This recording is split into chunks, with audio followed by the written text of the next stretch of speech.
get it out first mentality is very strong among YouTubers, me included.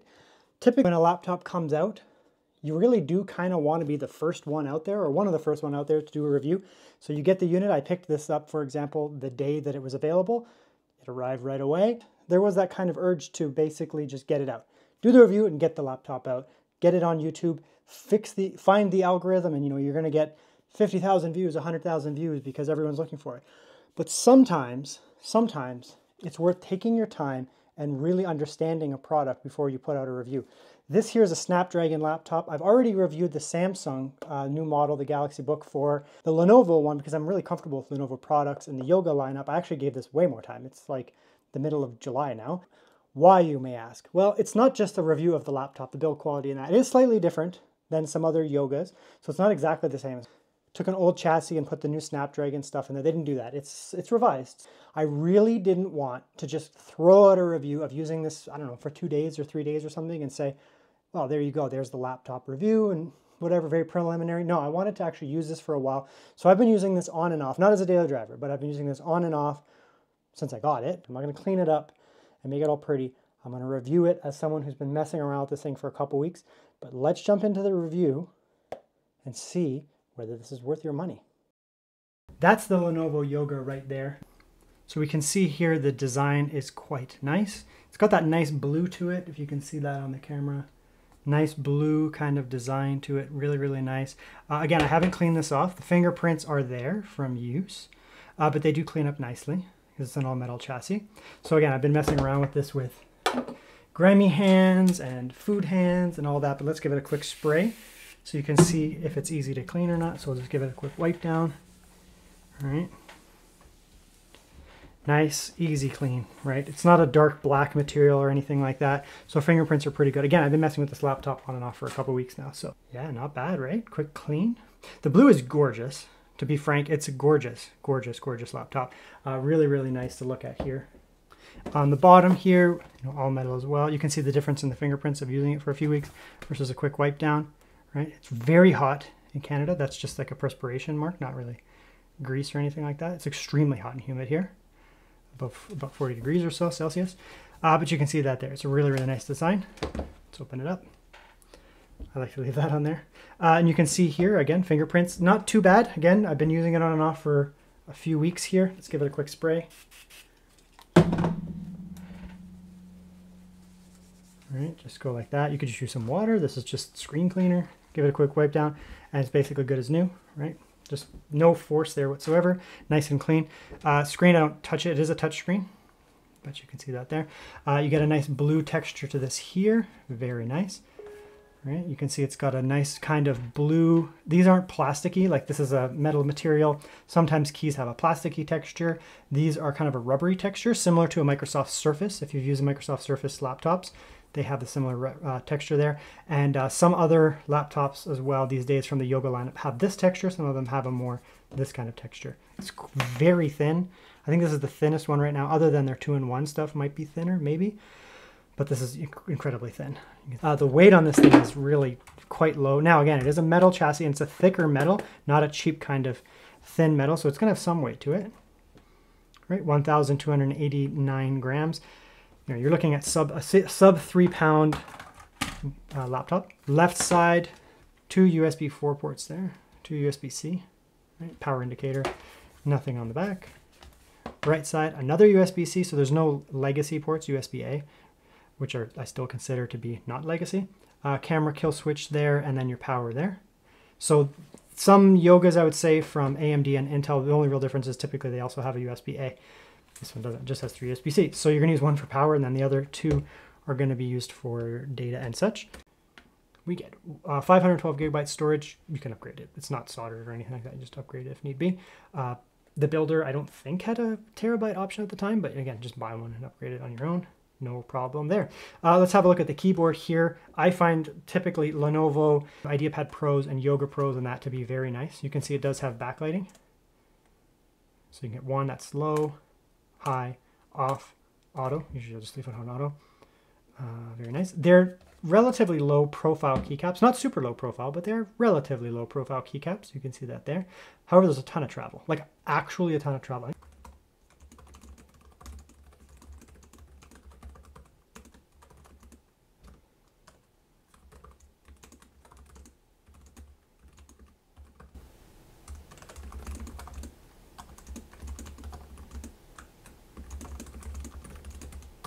It's actually a very nice, just generally a nice keyboard. Trackpad is huge.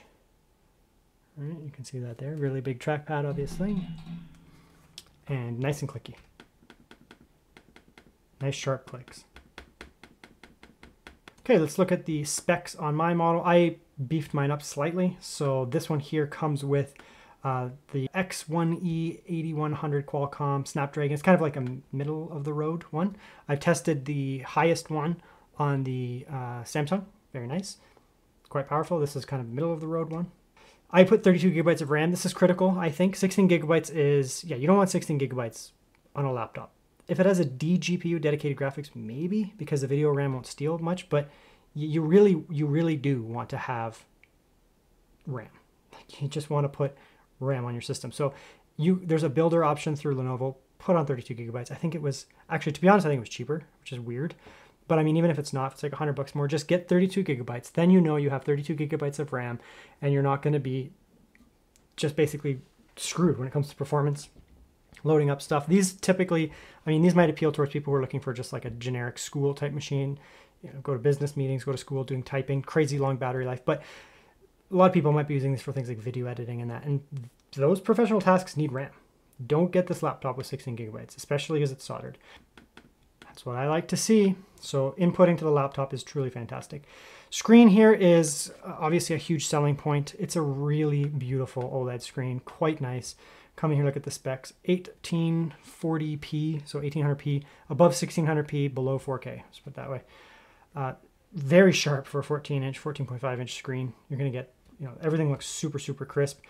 You can see here that the refresh rate, 90 hertz. So it's not 120 hertz, but 90 hertz. There's a huge jump from 60 to 90. Huge jump. You won't see it on camera, but everything is just so much smoother. I'm usually fine with 90 hertz, to be honest. Even 75 is a pretty big jump, but 90 is where it starts to look incredibly smooth. I don't necessarily need 120 at all, to be honest. Again, not a gaming laptop, but for professional tasks and just day-to-day use, that extra 30 hertz is very noticeable. So that's really nice there. It's just a really nice laptop, right? You have HDR support in that too, if that's something that you care about, right? You can come in and turn on HDR in that. Really, really nice. The biggest thing here, though, is that the actual color profile, like it looks, you know, it comes calibrated, right? Lenovo has calibrated, pre-calibrated screens. They almost always do. And so that's very nice. The 100% DCI-P looks incredible. It is glossy. It's not as glossy as some laptops that I've used there. Like, you can see me reflected there. And I'm not playing with the thing, but sometimes I've used OLED laptops and it's like a mirror, like literally a mirror. You can see like everything. And you can see there it is touch, right? So that's really nice. Okay, so it's an OLED, so we'll just do my standard test here and then we'll jump over to another one. My screen, by the way, my camera really struggles with OLEDs. It just has a hard time showing them. But this is 100% DCI-P OLED screen. Beautiful. Super vibrant. Super vibrant. An OLED, a little bit of reflectivity. That's about what I'm seeing there, right? Perfect blacks. It's an OLED, so it's going to look outstanding. Right, super vibrant. It's pretty bright too. I mean, OLEDs aren't going to get up to like mini LED, like 1,200 nits. Greens just pop right off the screen. So this would be in the discussion for like the nicest screens I've used. This Xiaoshen or IdeaPad 5 Pro 2024 has a 120 hertz variant of this screen. It's the same screen, it's just 120 hertz. It would be better than this, I guess, technically on paper, but they look the same. So this would be in the discussion for the best screens that I've ever used.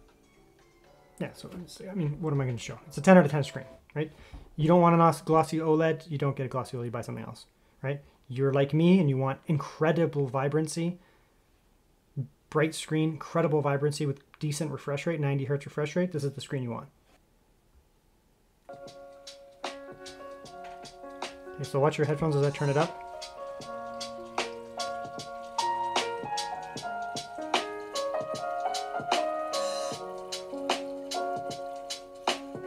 So we're touching around 85 dB or so.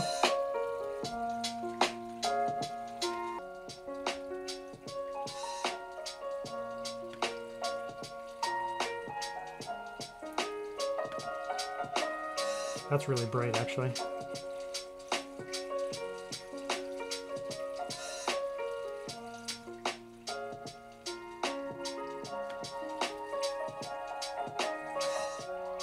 You can do custom, of course.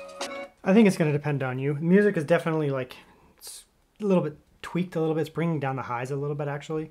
It just makes it more music-y. Custom just sounds brighter. It's also like louder. It can actually kind of hurt my ears.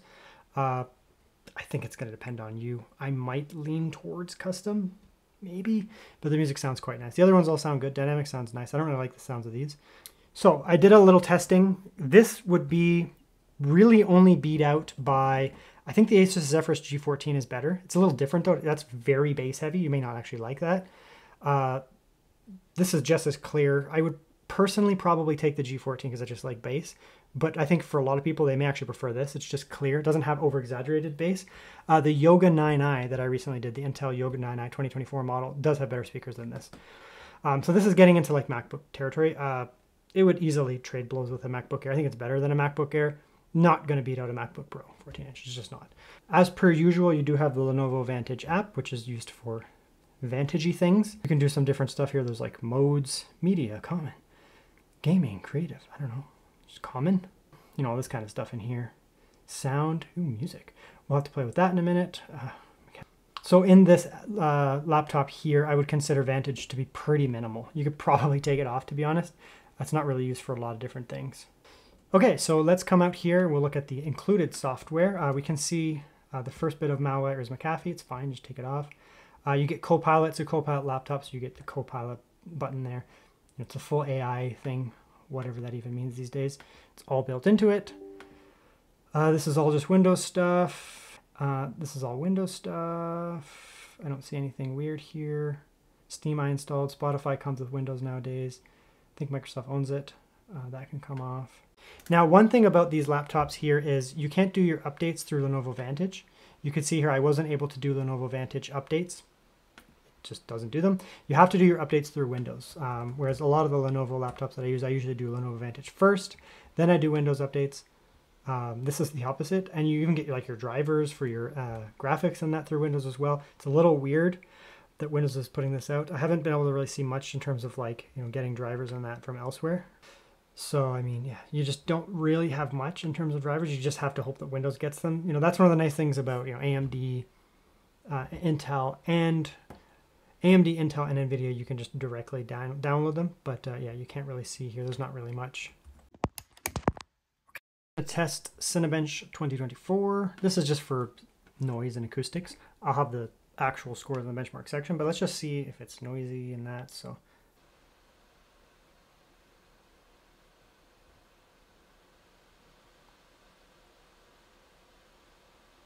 46 dB or so, flat on the desk, running performance mode. Cinebench 2024. It's pretty good, to be honest. It's pretty quiet. The fans are not remotely annoying. Balanced. Immediate drop off. Down to 40. This is getting to the point where you can not hear it that well. I can, but it's pretty quiet. Now the fans, I think they're on. Yeah, the fans are on. They're just like inaudible. The noise floor of my house is like 35, so. Okay, let's have a look at some benchmarks here. So in Cinebench 2024 on balance mode, we were getting 822. Performance mode, we were getting 926. The Snapdragon laptop that I reviewed with the highest end Snapdragon was doing better, but only around 30 or 40 points more on the superior CPU there.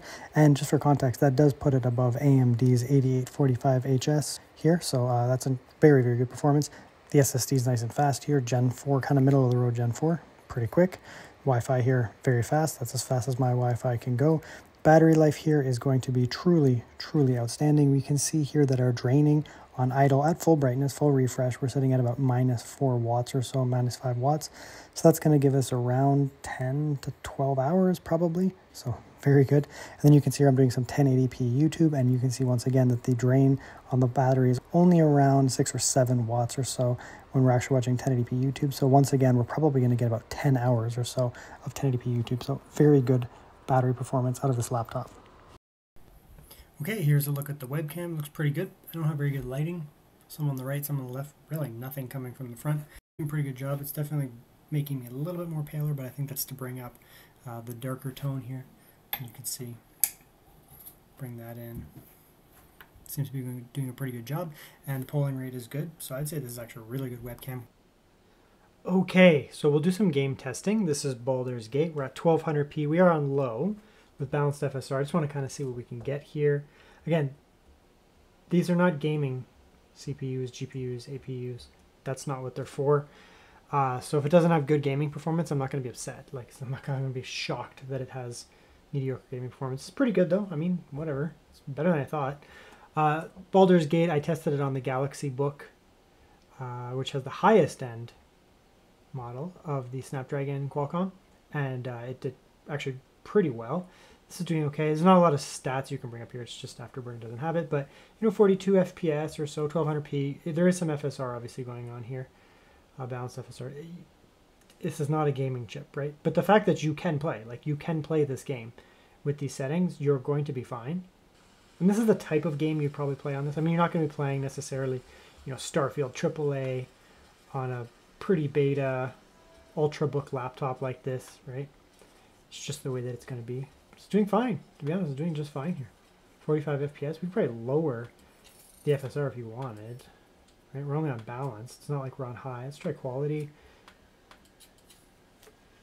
Yeah, it didn't make a huge difference, actually. So we may just want to play on quality, to be honest. It looks way better now. Right? So quality DLSS. You go to areas like the city of Baldur's Gate, end of the game, you're going to lose some frames. You're probably going to be choking to get around 30 or so, but I mean, the vast majority of the game is going to be like this. You'll be around 30 to 40 FPS. You can't play 2024 and 2023 games on a Snapdragon. Well, maybe you can't play Starfield at 4K, ultra wide, native with maximum ray tracing, but there are hundreds of thousands of games that exist, and you can play probably 99% of them on this device here. Right, look at that, looking absolutely gorgeous on this OLED screen here. You get access to killer audio here. Right, you're gonna have an absolute blast in these type of games here. So like, people like to dunk on things and say, oh, you can't play games. Well, first of all, it's not a gaming laptop. It's a super thin Ultrabook, sub 3 pound, crazy good battery life that's supposed to compete with a MacBook. I mean, it'll play more games than a Mac. Mac just has compatibility issues, right? So that's something to be considerate of there. Secondly, you may not be able to play the most demanding 2024, 2025 AAA games that are meant to be played on systems that have like an RTX 4090. It's not that, right? But don't let that confuse you and make you think that you can't play tens of thousands of games on this type of device here. But if you're able to, expand your horizons beyond just dunking on things for a change, you may be able to have an absolute blast on a device like this.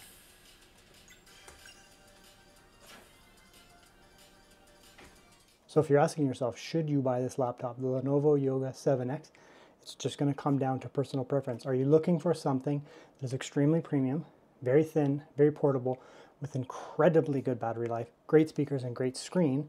However, you are going to sacrifice a little bit of performance. Obviously, it's not a thick laptop. You're going to sacrifice potentially a little bit of compatibility in gaming. Is that something you're willing to sacrifice? I think the market who's looking at this laptop is going to love this laptop, truly, actually love this laptop. But it's not going to be for everybody, right? If you're looking for something that potentially you want to be able to game a bit more on, you could go for the Intel ones potentially, or even more so, just go for the AMD ones. They're going to be a little bit more capable. You can obviously watch my reviews on those.